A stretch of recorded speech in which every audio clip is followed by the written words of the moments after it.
welcome back. Yet again, it is very early.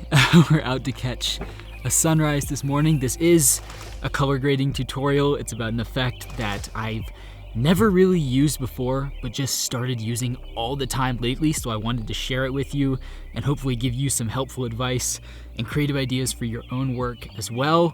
But first, we're going out to catch the sunrise. Wanted to put a little vlog at the start of this video and show you how we capture the footage for this one.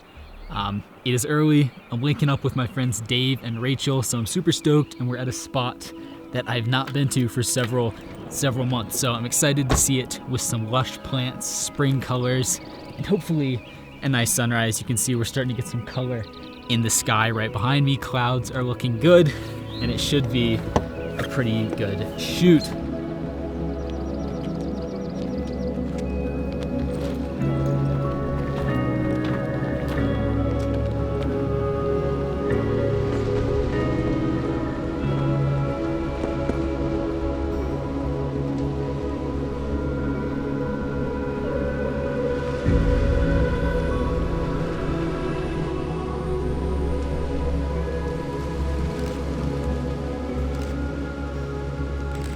All right, needless to say, conditions are going a little crazy. Sun is finally starting to peek up over the mountains back here behind us. Dave's got the time lapse set up, going absolutely ridiculous. Should be wild. I'm about to send the drone up. Hopefully no one gets too mad at us. There are a few people camping and hiking over here, but I think they'll understand. Shots are gonna be crazy. Enjoy.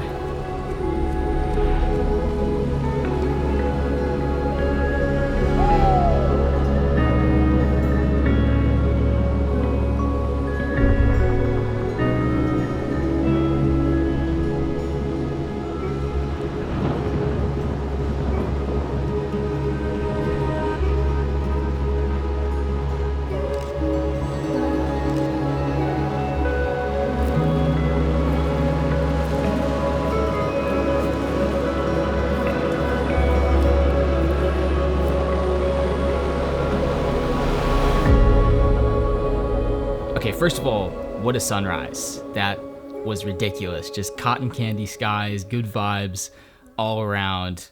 No better way to start off the video, but I hope you enjoyed it as well. And now let's move on to the much less outdoorsy, scenic editing section of the video and talk about some color grading. But first, I want to take a quick second to thank the sponsor of today's video, which is Monday.com. Monday.com is a platform that can help you to structure your workflow and seamlessly collaborate with others. So I want to take a second to show you how I've been using it to structure my workflow. So I have this main project overview board that shows me at a glance all of the different projects I'm working on at the moment and a bunch of relevant information for each one. This helps me to keep track of clients, deadlines, and my progress on a given video, and I can easily link off to other elements that I'm using to plan and produce a video, like a script, shot list, or mood board, which I use on most of my projects. And when I am working with someone else on a project, like getting someone's help shooting a video, I can very easily add them to that project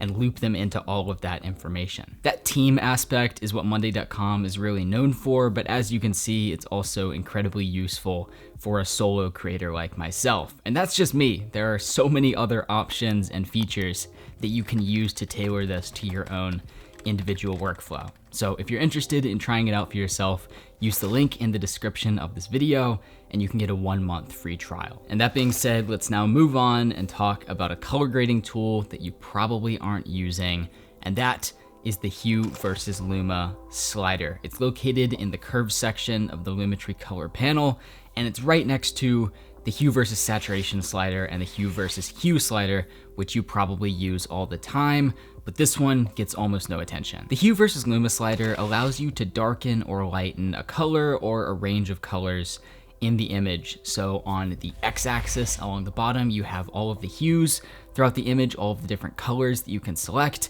and then on that vertical y-axis, you have the lightness, so you can adjust how light or dark that color is. I have literally never seen a single person use this tool for their color grading, and I had never used it until just a few weeks ago. So I'm assuming the majority of you have not even considered using it either. So today, I want to share with you a few different creative ways that you can use this tool to enhance your grading. In my most recent few videos, I've used this tool on a lot of the footage to darken my greens. So I'll just use the eyedropper to select the shade of green that shows up in that particular shot, then use the curve to kind of widen the selection a bit, make it a little smoother and get all of that green color, and then just drag that point down a little bit on the curve so that we're darkening that green selection. Darkening the greens like this makes them appear more moody and full, and also just creates more contrast throughout the image, particularly between the greens and the skin tones. It really makes the skin tones pop. I started messing around with this a few weeks ago because I got my Super 8 footage back from the lab, and I just noticed that a lot of the stuff that I had shot on this camera as well as my digital camera, the greens just came out so much darker and like more deep and full on film, and it made them appear a lot more rich. Whereas the digital footage, the green was like very bright and weird. It made it kind of lose some saturation and just look a little washed out. So I wanted to replicate that darker green effect that you got from shooting on film. So I tried out that Hue V Luma slider, got really in the weeds on that particular tool, and now we're here. That rabbit hole has opened up a whole new world of possibilities for my grading that I wanted to share with you. But it's not just useful for getting nice, deep, moody greens. There are also plenty of other ways to use this tool as well. One big one is for color grading black and white footage. So when you're taking a color image and desaturating it down to a black and white image in the grade, you're obviously going to be losing all of that range and contrast between the different colors of the image. So adjusting the luminance based on the color of that part of the frame can help to bring back a lot of separation between areas of the shot. I made a film last year called The Blue Ridge, which is mostly in black and white, and this video was actually my first time messing around with this tool. So I had all of this footage that appeared a little more flat because it was black and white. So I needed some ways to bring back a lot of extra contrast. So if I had a shot of the mountains that was looking a little flat, then I might select the blue parts of the image and make them a little lighter, and then make the green parts a little darker to bring some more contrast in between the trees and the mountains in the background. And of course, there are so many more examples of how you can use this tool on a case-by-case or shot-by-shot basis. For example, darkening the blues to bring out a moody sky and add some more drama into the image. Or maybe lightening the oranges and yellows to make a sunset or a sunrise appear a little more dreamy.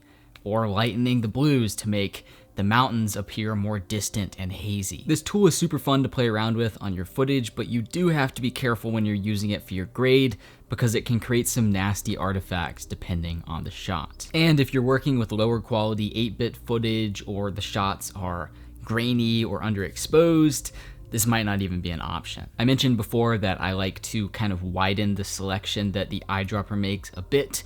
This way it's just making a more broad adjustment rather than targeting a very specific color, and that helps to smooth the result out a bit. It's also just important not to push it too far in either direction, or you're definitely gonna introduce some terrible artifacts into the shot. I've also had a few situations where I had to mask the effect to just a certain part of the image. For example, I might darken the greens and accidentally catch a bit of overexposed green in the sky and make the sky look all weird. So in that case, I would just add a separate Lumetri color effect to the clip, on which I would then use the Hue V Luma slider and then mask that effect so that it doesn't touch the sky. And if you need to refine the selection by more than just the hue, so say instead of darkening the greens, you want to darken just the less saturated greens, or just the already kind of dark greens, then you can refine the selection more by using HSL secondary. But I have a completely separate video